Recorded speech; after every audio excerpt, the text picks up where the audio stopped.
Hola. ¿Me escuchan ahí, verdad? ¿Me escuchan? Ok, muchas gracias a Baxter por la presentación. La verdad es que nosotros también estimamos mucho a Baxter y admiramos mucho también su trabajo en radio y somos muy fans, así que pues es un honor que nos haya presentado el día de hoy por acá. Y bueno, pues sí, es una edición especial de Nerdcore Podcast. Lo dijimos la vez pasada, la idea era hacer como un episodio raro, ¿no, Mau? Algo un poco más como, quizás nosotros. ¿Oyen a Mau? Mueve la boca como si estuvieras hablando. Bueno, dice que está contento de estar por acá. ¿Puedes checar tu micro, Mau? A ver si está funcionando. ¿Pueden checar el micro de Mau? A ver si está funcionando. No, pero checa nada más que esté prendido la base. Eso. ¿Sí? Sigue hablando, Mau. ¿No? Quizás. Bueno, vienen ahorita. Y bueno, como decía, ahorita en lo que arregla el micrófono de Mau, básicamente la idea era... Sí, estoy produciendo, en el chat ya me están troleando diciendo que estoy de productor también. Entonces, no, solamente estoy diciendo que arregle el micro de Mau. Pero es un episodio especial porque usualmente hablamos de temas, discutimos temas. Todas las semanas, los que siguen el show saben que nos gusta más bien hacer un resumen de la semana, trolear los temas que nos gusta trolear, trolear a Leo, dejarnos trolear en el chat, recibir imagen. Todo ese cuento hoy no va a pasar. Básicamente hoy es un episodio aburrido y serio, es como una presentación corporativa. De hecho traemos un PowerPoint y Hola. Vamos a pasar unos slides. ¿Sí me oyen? De la vida de Mauricio, y Ya, no más. traemos un PowerPoint con tu vida. De eso se trata el episodio del día de hoy. Y luego también vamos a subir a Melvin. Ajá, exacto. Melvin va a estar platicando también cosas sin sentido, y Yare también, que aquí está. Por cierto, a Yare ya la conocieron quienes estuvieron aquí en el Hub. Los que la han visto, anda por ahí A con ver, sus Yare, playeras de párate. Connecticut. Saluda, Yare. Eso, Yare. Apláudanle a Yare de Connecticut, por favor. Gracias. Ya. Míralo. Y a Melvin también, creo que vale la pena. Hey, how's it going, man? All right. Welcome. Now we need, necesitamos otro micrófono. Sí, gracias. Ok, y bueno, sin más ni más, en realidad lo que vamos a hacer es justo esto. Tenemos un invitado que la idea que teníamos Mau y yo era, I'm sorry, I'm going to do it in Spanish and then I'm going to translate for you. Is that okay? Okay. La idea que tenemos es usar a los invitados, se oye feo, pero más bien es aprovechar a los invitados de la gira del Telmex Hub, ir haciendo estos episodios especiales con gente que está invitada acá, que habló de algún tema, pero nosotros hablar más de la parte tecnológica con ellos. Y bueno, por esa razón es que Teru nos acompaña y está con nosotros. Y básicamente les pido que le den un aplauso porque llegó como de imprevisto, pero un aplauso para nuestro invitado el día de hoy. Llegó muy planeado, en orden, ¿no? Esto es a propósito. Aviso. I was just saying that we're trying to take advantage of all the guests at the Telmex tour, the Telmex Hub tour. So what we want to do is to have you as guests and talk about more the side of technology of the stuff that you guys are doing, because this is actually what we try to do every week, and we talk about technology in a way, right? Okay. Entonces, bueno, ¿quieres empezar, Mauricio? Si quieres... Sí, espera que me están conectando acá porque ahorita me traen la organética. Ok. La Casio. Tienes tu micrófono de organito. Ajá, exacto. Okay. Pues, ¿qué quieres hacer? Tenemos muchos temas, tenemos una cantidad de cosas que han pasado. La realidad es que el último Nerdcore fue hace... Jueves. Sí, fue el jueves, entonces... Yo diría que aprovechamos a nuestro invitado. Más bien... Le ponen triple micrófono a Mau. Ajá, ya. Yo no sé si a alguien le dijeron... ya te están troleando. Sí, es troleo. ¿no? O sea, ya les tuiteo, güey. Oye, Mau, digo que si aprovechamos con el invitado, me gustaría que tú abras pista y le hagas la primera pregunta. Bueno, yo la puedo hacer, porque yo te veo muy... ¿Es en inglés? Le pregunta, ¿es en inglés? No se oye otra vez tu micrófono. ¿Se oye el micrófono de Mauricio? Santísimo Dios. I'm sorry, the microphone is... Yeah. Ya quédate con el micrófono alámbrico. Ahora sí me quedo con el de Sí, como Keyboard Cat. O sea, pareces como tipo Keyboard Cat. Ajá. Si quieres lo hago, güey, así. Sí, podrías tocarlo. Se me podría divertir un poco. Okay, bueno. Yo voy a hacer de hecho entonces la primera pregunta. I'm going to shoot the first question. First of all, for the people that don't know your project and your website and your platform, I really want to hear the story about, how did you came out with the idea and how did you started doing this website? And then I guess from there we can start to talk more the technology side of the website. So can you tell us the story about the website and how did it was created? Sure. The background of it is that I've been photographing in Afghanistan for almost 10 years, working for major news magazines, working in basically a fairly conventional way. So you're a photographer? I'm a photographer. Your background yes. is okay. I keep saying that I'm a photographer, even though for the past year this has been my camera. What's that? Your iPhone has a very weird case. Yeah, one of the guys on the team is good with tools. Está bien pesado. Es un case de veras. This is a war case, right? Yeah. Es un case de iPhone para ir a la guerra en serio, porque Mau, o sea, tienes que pesar por favor esto. Ve el case, eso es un case a prueba de todo. ¿Podemos hacerle un shock test? Is it bulletproof? No, but the next model is going to have a bottle opener on it, so we can open beers. Actually, you know what? I was going to show an iPhone case that has an actual bottle opener on it. I bet you a lot of people, have been thinking about it. Teru, I want to show some of your work, your photography. Sure, you said, what's your site, or what can I put up on screen for? You need to. You could go to www.basetrack.org.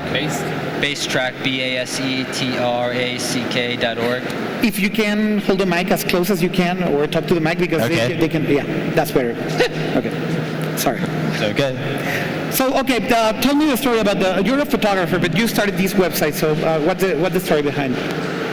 Well, the basic background of the project is that myself and a few people that I know, we've been photographing in Afghanistan for quite a long time. In the United States, at this point, almost a decade into the longest war in its history. It's an incredibly expensive war. We're spending now at this point $10 billion a month. And most people in the United States still seem to know very, very little about what we're trying to do there or what we are doing there. At the same time, we've got a situation in the United States, I think not just in the United States, where the conventional media is in very serious trouble. It's I'd personally say it's never done a very good job, but now it's under serious economic difficulties, and it's doing less and less and less. So what we were looking for was to sort of prototype a system for the future where people who didn't have the resources of a Time magazine or CNN or whatever it was could still work independently using ubiquitous off-the-shelf technology. So, if you don't have the resources to print 20 million copies of Newsweek or run a television station, what can you do with Facebook? Because ultimately it seems like that's where most of the information ends up anyway. We were experimenting with different kinds of tools and technology. The iPhone turned out to be the standout piece, which we ended up using very extensively. One of the other photographers ended up using a camera called the Kodak PlaySport, which costs about $100. It's even more primitive than an iPhone. Okay. And so a lot of the goals were to see how much you could do with as little as possible. And also we were looking to demystify the process to the point where professional journalism, whatever that meant, could be done by non-professionals. And we kind of thought that we were well qualified to test that hypothesis because absolutely none of us had any formal training in journalism. We didn't go to journalism school. I see. We were winging it all the way along. So. Okay. Bueno, para traducir y tratar de sintetizar un poco, su background es, él estudió o él hace fotografía y bueno, sobre todo fotografía de guerra.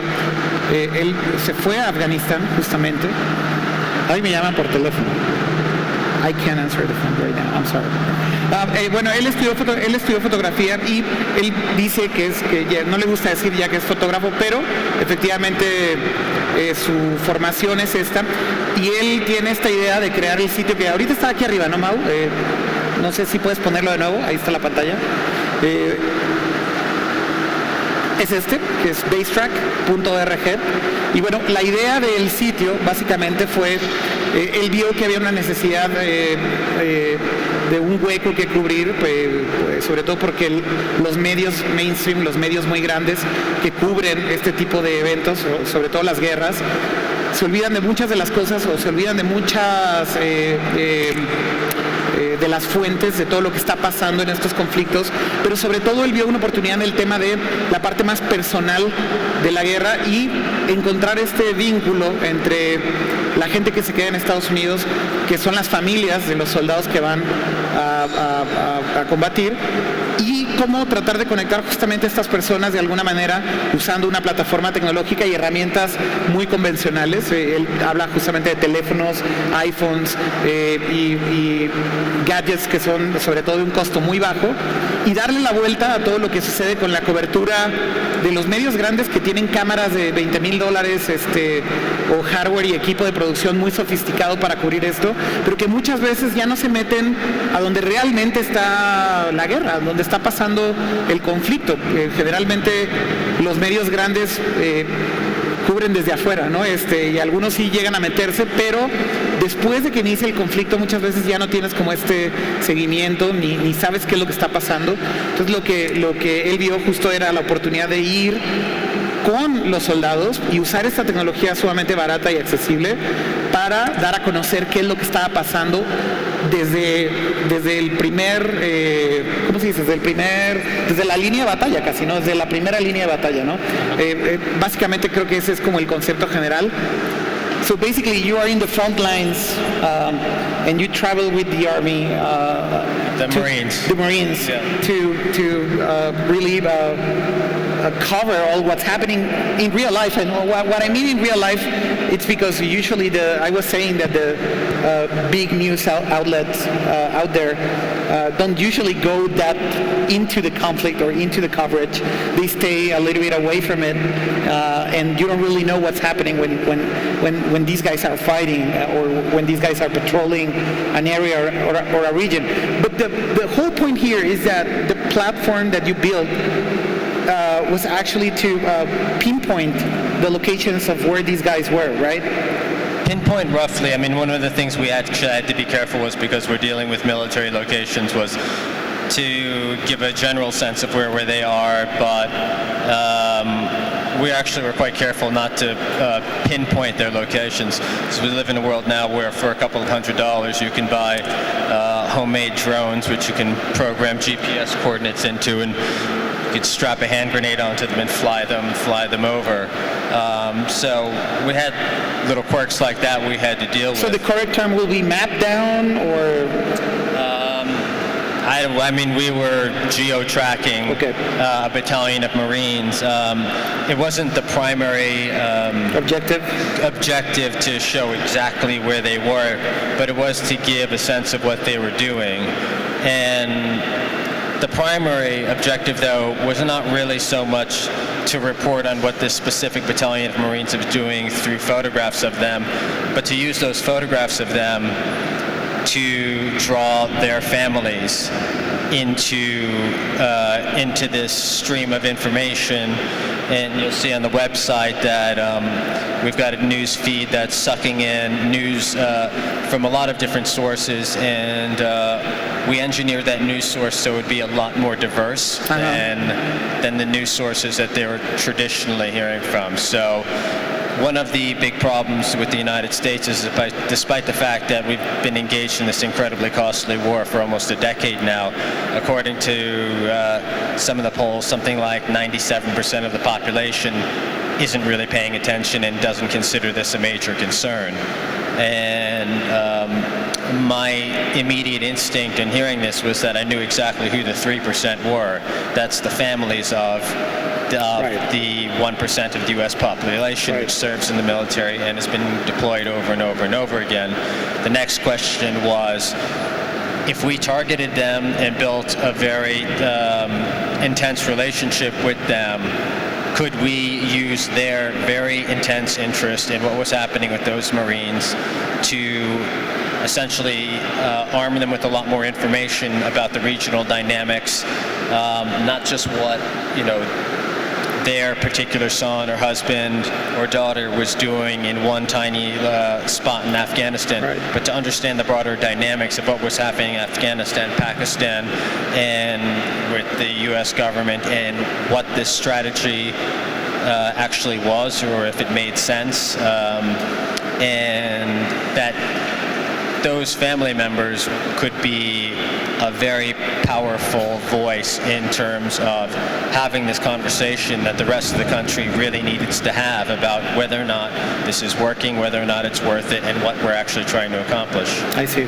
Traduzco rápido y sigues tú. Bueno, básicamente lo que cuenta es que el objetivo original del sitio y el objetivo principal del sitio nunca fue solamente hacer pinpoint de dónde estaban los soldados, porque cuando entras al sitio lo primero que ves es un mapa y el mapa te muestra la ubicación o usa datos de geolocalización para poner más o menos la ubicación. Lo que pasa es que ahí tienes que regresar un poco, Mau, porque no hay fotografías recientes, entonces you have to go back in time if you click on the month. No, you should do it. Ahí dale click en month, nada más para que vean las ubicaciones, y ahora dale back en las flechitas hacia el lado izquierdo. Y entonces ahí vas a empezar a ver el mapeo un poquito más. Ahí, por ejemplo. Y entonces ahora sí, si te pones encima, puedes ver la ubicación de donde tomaron la foto, el video, etcétera, etcétera. Entonces, bueno, dice que el objetivo no solo era mapearlo, sino tratar de aprovechar Él veía sobre todo una gran oportunidad con el tema de qué pasaba con el interés de la guerra en Estados Unidos, ¿no? ¿Qué es lo que sucede con la gente que está en Estados Unidos y qué opina acerca de la guerra? Y él dice, bueno, aunque llevamos 10 años en esta guerra, y en particular hablando de lo de Afganistán, dice, a la gente en Estados Unidos no le importa. El 90 y tantos % de la población no está siguiendo lo que está pasando con la guerra, y hay un porcentaje muy pequeño de la población que sí le importa, un 3 o un 4%, y la razón por la cual les importa es porque son los familiares de las personas que están combatiendo. Entonces él dice, bueno, ¿cómo podemos usar a ese 3%, 4% para subir esa conciencia y preguntarnos y cuestionarnos qué está pasando con la guerra? Y justo él lo que integró también en el sitio web fue un feed de noticias de la guerra de Afganistán para informar más a esa gente. Y él dice, bueno, el 3% es poco, pero podemos hacer que ese 3% tenga una voz muy pesada, que tenga un peso en la opinión pública, porque es gente que sí está preocupada por cuestionarse cuál es la razón por la cual su hijo está combatiendo, o por qué es que están allá, ¿no? Taru, and I'm really sorry if this has been already answered because I can barely hear you. But habla más fuerte porque él tampoco te oye. There's two things. This is obviously a phenomenally global tool, and I'm just wondering why it's all just focused on in Afghanistan. And then, of course, what plans are going to come from it? You know, I'm Colombian. I can see this working in my country very beautifully. I can see this working in Mexico very beautifully. Where is this going? That's one thing. And the other is the actual development of the tool. It looks really, really, really very well done. So, you know, how did you get to it? What are you using? These kind of things. Well, the short answer to your question is this is basically a prototype, and one of the key reasons for this prototype was exactly to see what can be done with this afterwards. So one of the guys on the team is working on a separate project about water-related crises all over the world. So the next iteration of this system will be global water crisis. I'd like to see this, project, this particular site, essentially evolve into a site about Afghanistan and Pakistan in general. But as you guessed, it could be used for anything, and that's what we're basically trying to prototype.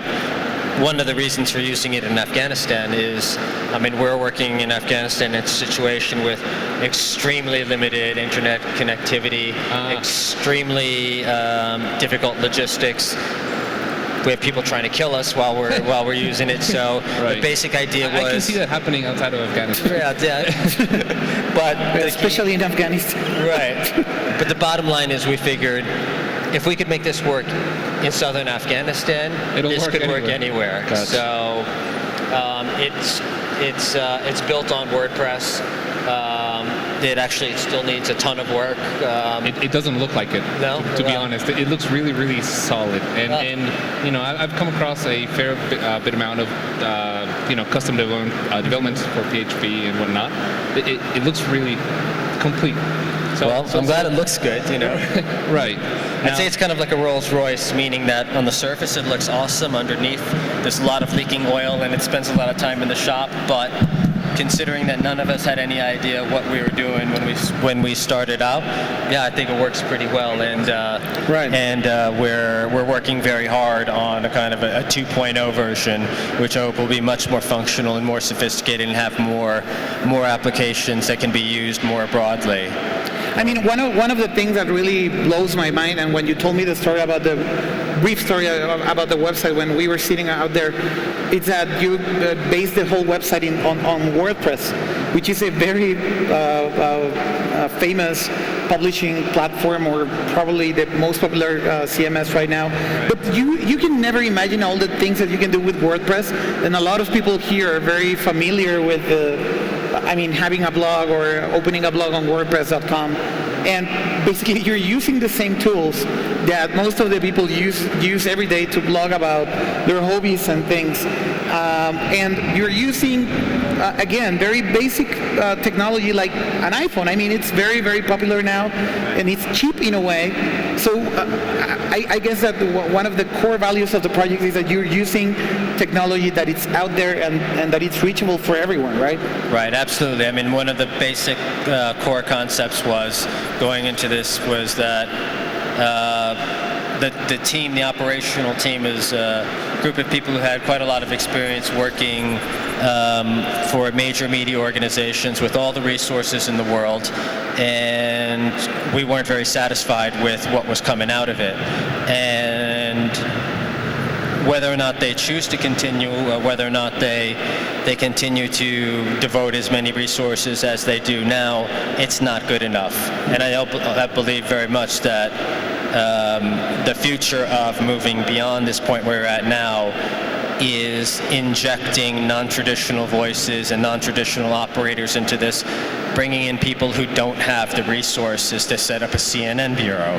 And that is one of the really interesting things about this time that we live in, where the technology is becoming available on a really radically broader level, and that's where things, I think, have the potential to really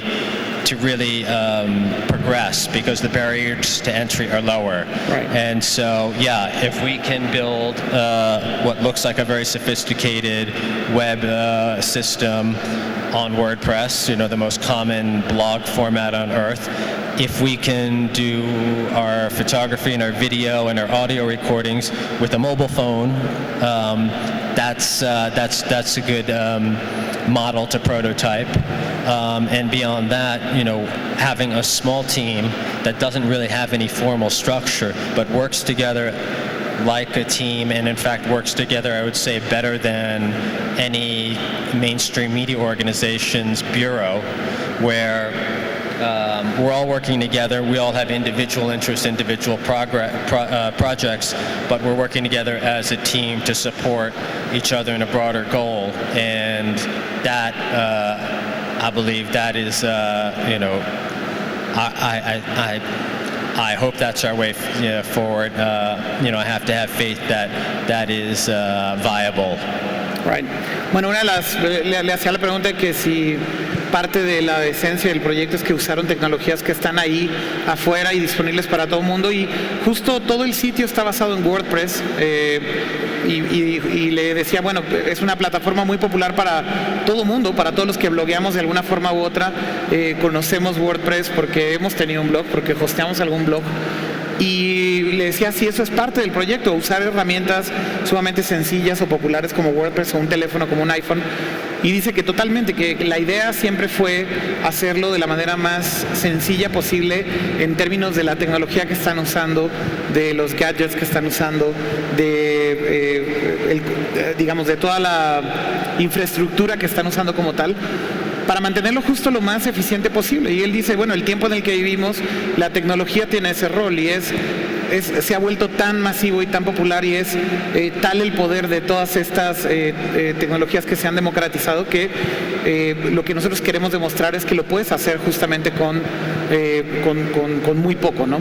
Y cuando ustedes van y miran el sitio, y los invito a que se den una vuelta, se dan cuenta de que aunque es un WordPress, no es tan obvio entender que es un WordPress y es bastante sofisticado lo que están haciendo con cómo asocian el post con la ubicación del mapa y luego la forma en cómo están organizados, el timeline que tienes de todo lo que va pasando. Entonces me parece muy interesante y vale la pena que lo vean, sobre todo si están familiarizados con WordPress, que vean como otro tipo de usos que se le puede dar un CMS como este, ¿no?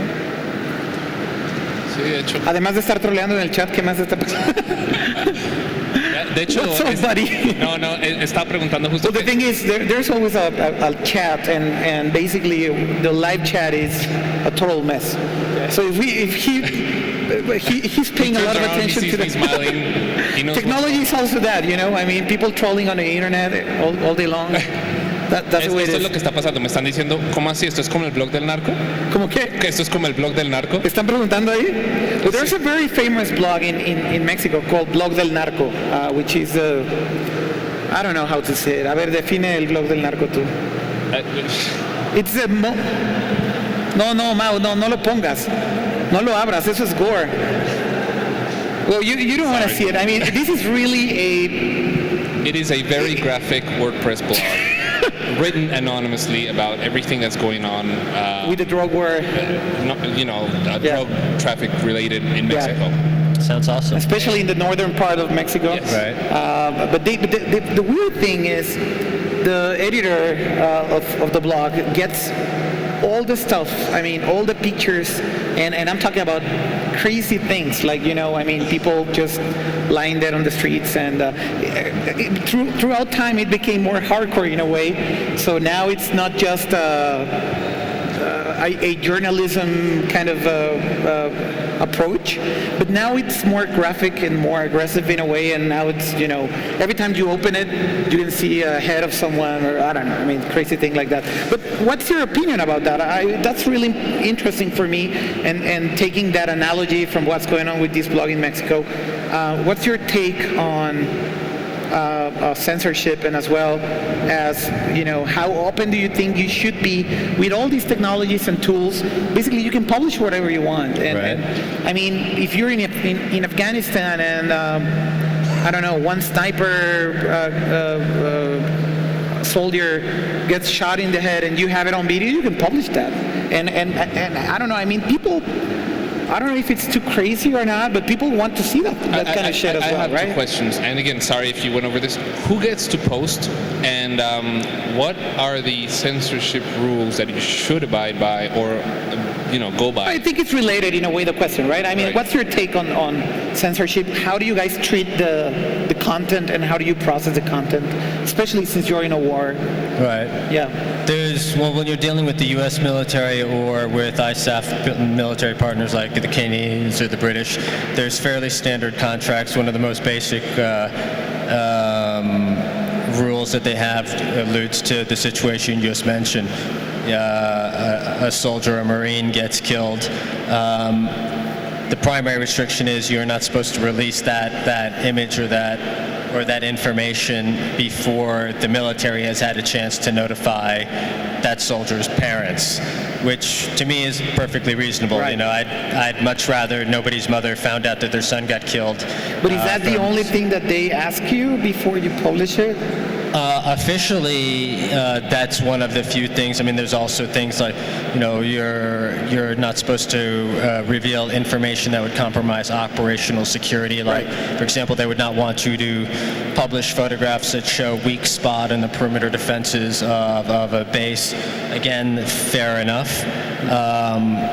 But those are the official rules, and what happens is that there's quite a bit of pressure to not reveal things or not show things that are not part of the rules. And that's actually, I think, that's been one of the greatest problems with the conventional media, and it hasn't been overt censorship from the military or the government. It's been self-censorship, and that's where these journalists essentially hold back themselves because they don't want to jeopardize the relationship, and they don't want to be kicked out of their embed, or they don't want to be denied the next one.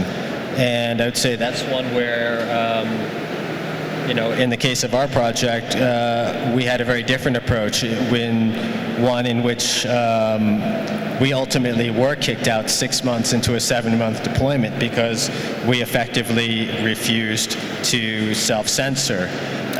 We did something else, which I don't think any conventional news organization would ever do, where we built some software where we gave the military commanders of this Marine battalion an open hand to censor anything they wanted, meaning we literally gave them a tool where they could draw black boxes around images or on text and delete things, but the catch was it had to be done transparently. So it still gets published with these black lines all over the place, and every time they draw one of these black lines, a pop-up window would come up and ask them why. So they would have to, one, justify their action, and then it would be published so that the public could see exactly how much was being blocked and being censored, and what the rationalizations were for them. And that was really interesting because at first the commanders of this battalion really loved the idea. Once they actually had to use it and explain what they were doing, it became very, very uncomfortable. So they used it twice, 3 times maybe, and then they said, okay, let's not do this anymore. We'll let you do whatever you want, and I think that was an interesting lesson in the fact that I think that in some cases people in the military have become very comfortable with this dynamic where there's an unspoken rule where the journalists do the censorship themselves, and they're very happy with that dynamic. Having a dynamic where they have total freedom to take out anything they want, but they have to take responsibility for it, that was actually much more difficult. It was a challenge for them. That was a challenge, and it shut the censorship down in a heartbeat. Ultimately, though, what we were using this WordPress-based site for was kind of a staging base, and we had a Facebook page too. And on the Facebook page, that was actually where most of the action was, and that's where family members of these Marines were coming in and talking to each other, discussing the pictures that they were seeing us post, but also they were discussing all the news articles that we were feeding into the stream of images and videos also. Right. And that actually became the breaking point, where at a certain point the commanders of this battalion came to us and said, we have no problem with what you're doing on your website. We'd love for you to stay, but you have to shut down this Facebook page because our families are out of control. Yeah. And basically they were saying, like, it's our mothers and our wives that we need to stop. And when we refused to shut down the Facebook page, our embed was terminated. We were kicked out. So you were sent back to the U.S. We were sent out of the immediate area where the battalion was. We didn't stop publishing. We started traveling around Afghanistan. So the same crew was sending reports from Kandahar and Kabul, photographing and transmitting reports of life for civilian Afghans. And interestingly enough, the audience, which had originally come to see these pictures of their kids and their husbands, they stuck around. But I don't think that that's a choice that very many conventional news organizations would have done. I think they would have buckled because they would have been too attached to the access. Right. Bueno, es un bloque largo lo que contó, pero básicamente de la censura él dice que su postura básicamente se ha reflejado en el sitio de alguna manera, porque lo que ha sucedido es que primero que todo cuando pasa algo grave o cuando ellos están en un batallón y matan, por ejemplo, a un soldado, ellos no pueden publicar absolutamente nada de esto hasta que notifiquen a la familia del soldado que se murió. Entonces básicamente les piden un tiempo a que ellos notifiquen a la familia, le avisen que el soldado murió, y cuando eso pasa, entonces ya ellos les dan la luz verde de que pueden publicar la nota o pueden publicar las fotos y demás, y es la única restricción que les piden en cuanto a los tiempos, ¿no? Pero básicamente pueden publicar lo que quieran. Pero en el tema de la censura dice que lo que ocurrió fue que él volteó un poco las cartas también a lo que usualmente sucede con los medios tradicionales o los medios grandes de comunicación, que básicamente como funciona es que el ejército manda los feeds o las fotos o los videos sin censura a los medios masivos, y son los medios quienes deciden hacer la censura o cómo hacer la censura, y ellos son los que editan los segmentos para que salgan en las noticias, en el periódico, donde sea. Entonces, lo curioso, dice que es que con su sitio, lo que sucedió es que él le pidió, bueno, los militares le pedían que restringieran algunas cosas, y él les dijo, ¿sabes qué? Mejor tú censura las cosas. Tú haz la censura y entonces dame a mí el feed ya censurado, y básicamente cuando me lo entregues me explicas qué fue lo que sucedió.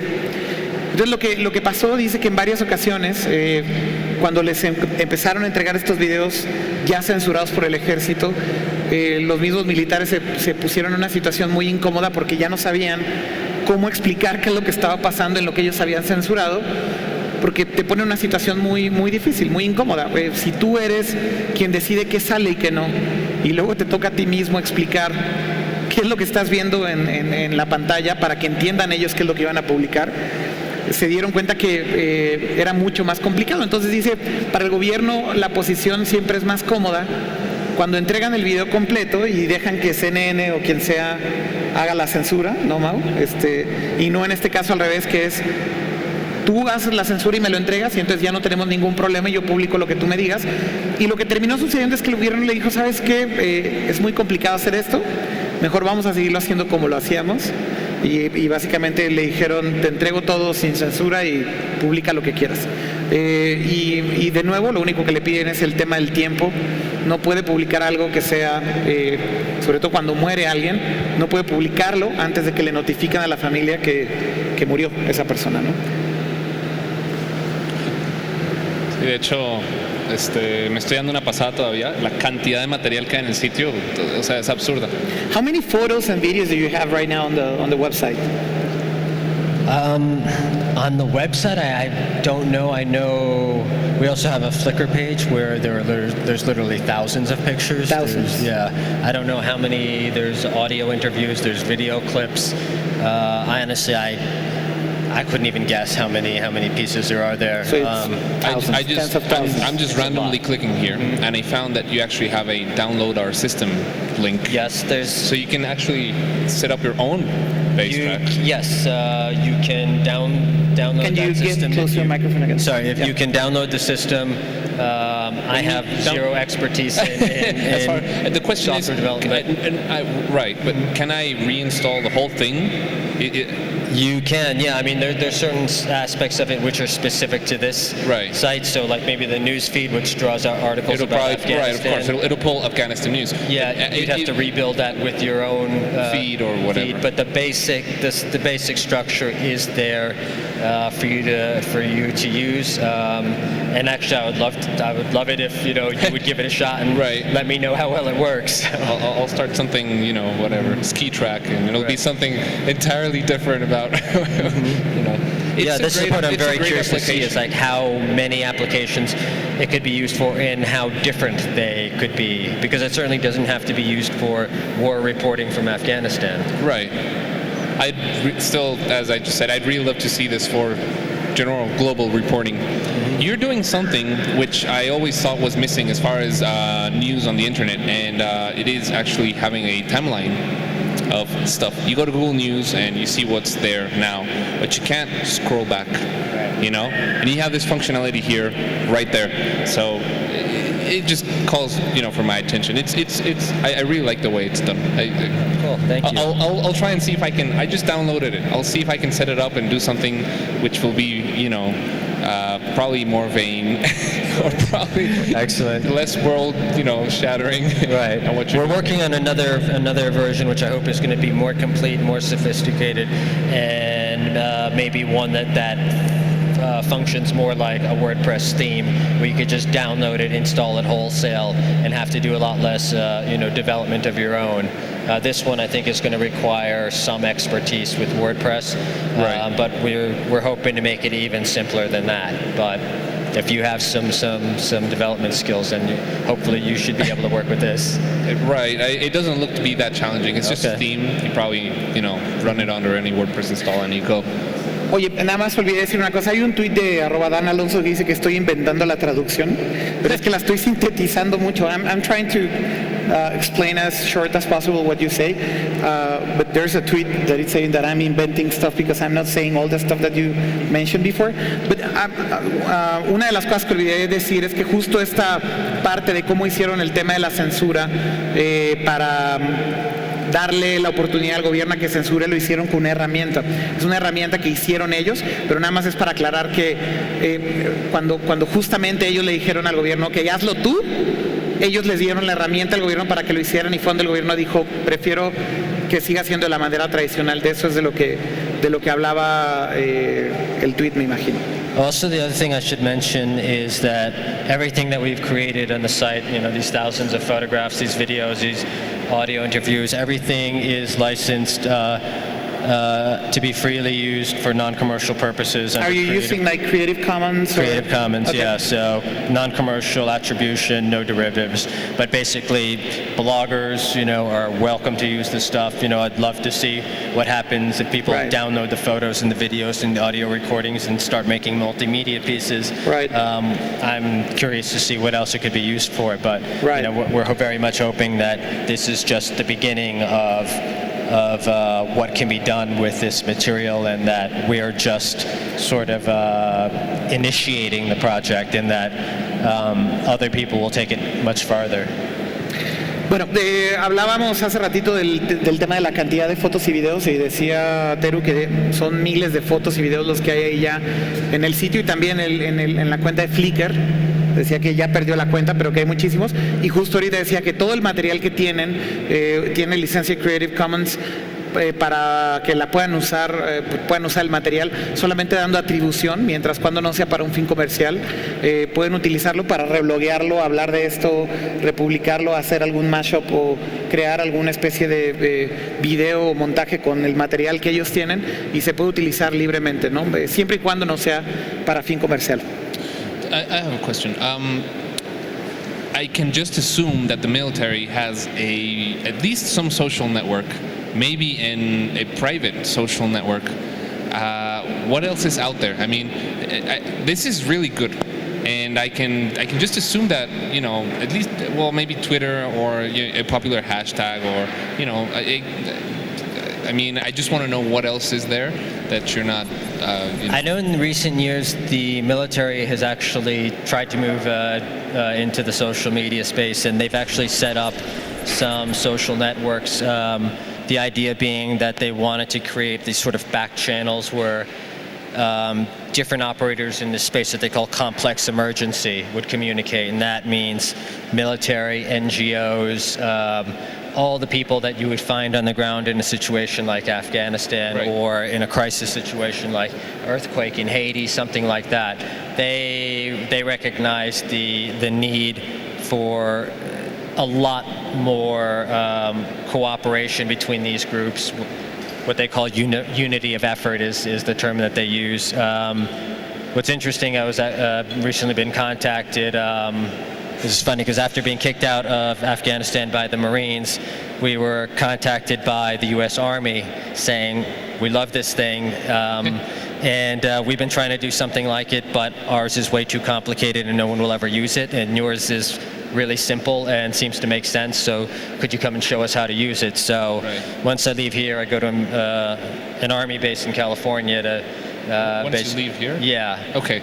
So next week I'll be in California, like basically. So this could be the next, military social network of sorts to publish at least photographs or whatnot, right? Yeah, it could be some basis for it, or they could use it in some way, or obviously the U.S. military has a lot more resources than I do. Maybe they'll find, maybe they'll tweak it. Right. So. ¿Quieres traducir eso primero? Okay.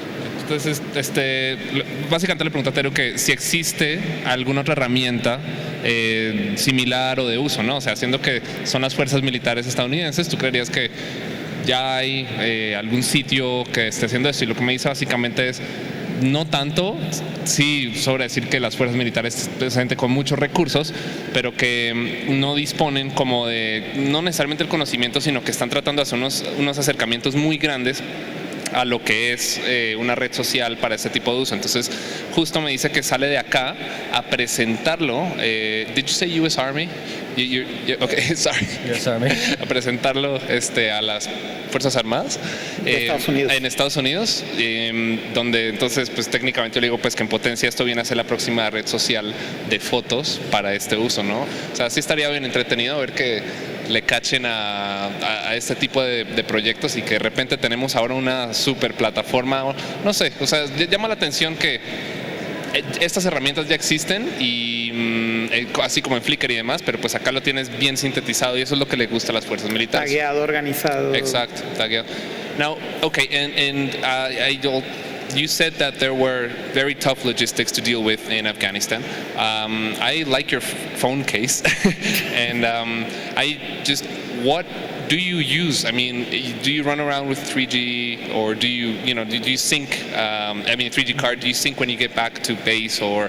You were also actually telling me about the backpack that you guys carry as well, that you said you sometimes use, but it's very expensive. Can you tell us about the gear that you guys actually have on field when you're doing this? Yeah, in a lot of ways, the Project 2 was just a laboratory of technology. We hauled out a lot of gear to see what worked and what didn't. This is very extreme situations, right? I mean, yeah. It's basically in the middle of nowhere. It's in the middle of nowhere with mines and snipers, and that's the extra very challenge. little electricity, almost no internet connectivity at all. So for the most part, we had what we brought with us. There would be a couple of small bases here and there that would have internet connections that were very slow that worked sometimes. So we were able to use those a little bit sometimes. When we were out in these very remote locations, we would be relying on basically backpack modems. So there's a couple of different manufacturers that use them. These tend to be used by NGOs, by the military, by journalists, but they're phenomenally expensive to use. And we were basically running this project with very, very little money, so we used them as little as possible. The actual phones themselves, this one doesn't have a SIM card in it. I've never used it as anything other than a camera. Really? So, yeah. So you use the camera and then you go back to the base? And that's where you upload everything most of the time? We would sometimes, depending where we were, we would transmit live from where we were using one of these backpack modems, but it's extremely expensive. So we would be doing a combination of that, and also, we had a team operating, so you might have 3 guys in the ground. One goes off into one of the outposts, comes back, hands off memory cards to one of the other guys who's at a central base. He starts transmitting it to one of the other guys on our team, and there was almost 20 people working on this all together. So the team is almost 20 people.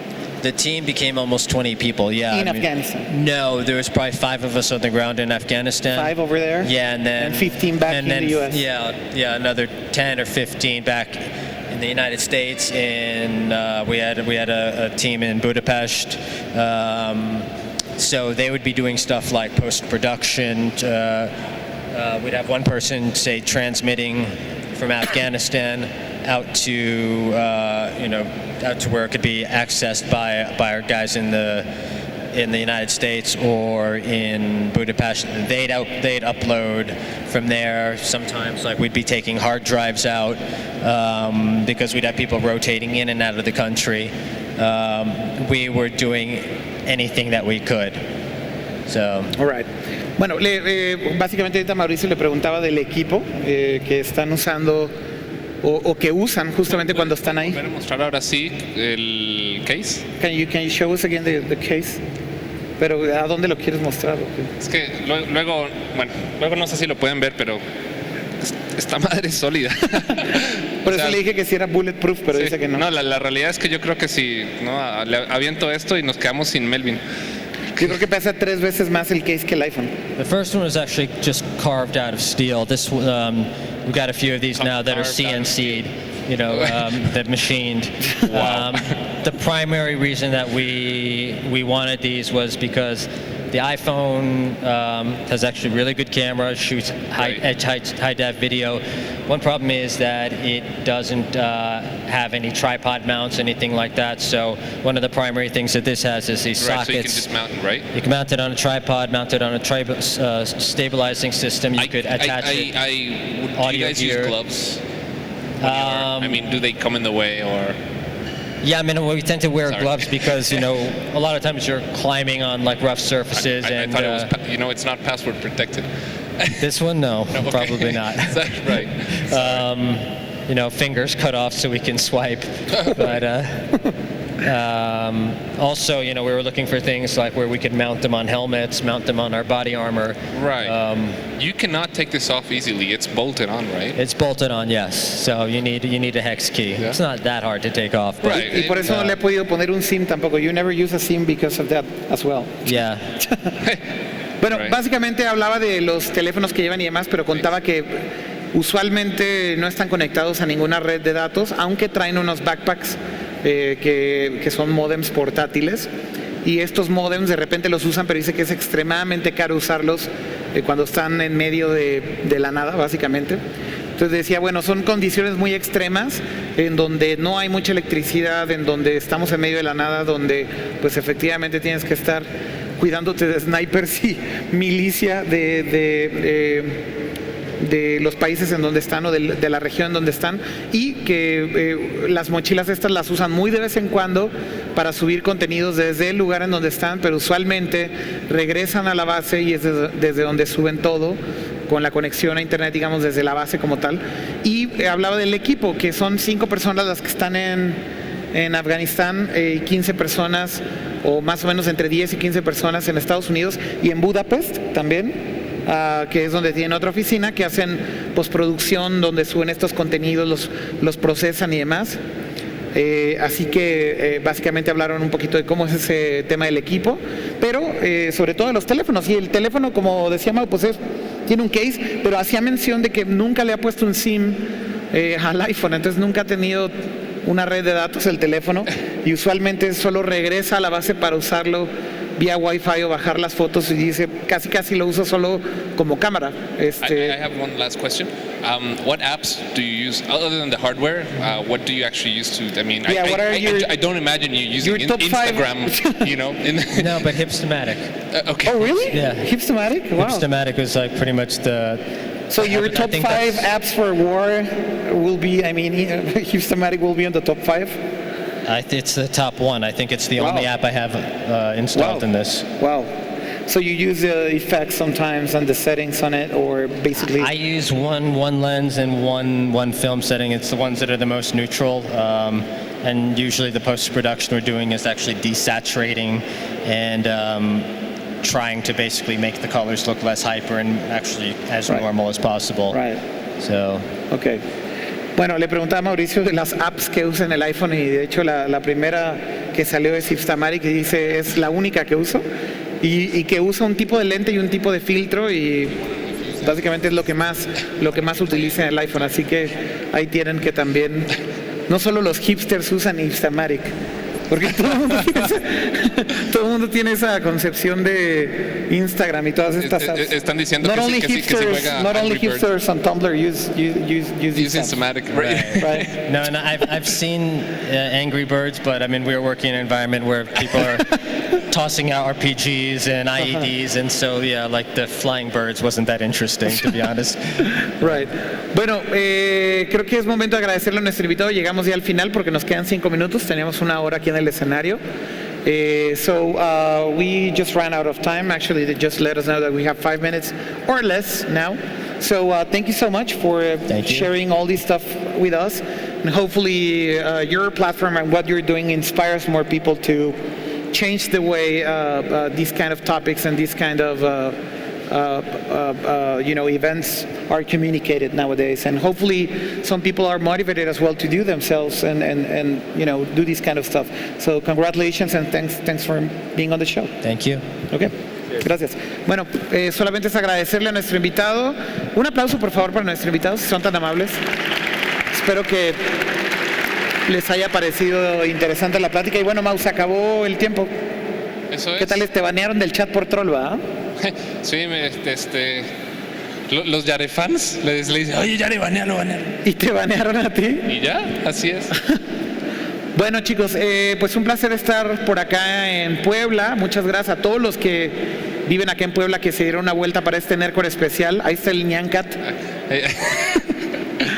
O sea, básicamente es para el final del programa. Pero bueno, gracias a todos los que están acá en Puebla y hicieron una vuelta a venir a Nerdcore. Sé que muchos querían darse una vuelta a vernos por acá. Nos quedamos aquí un ratito para platicar con ustedes al final, con todo gusto. Y ojalá nos veamos pronto.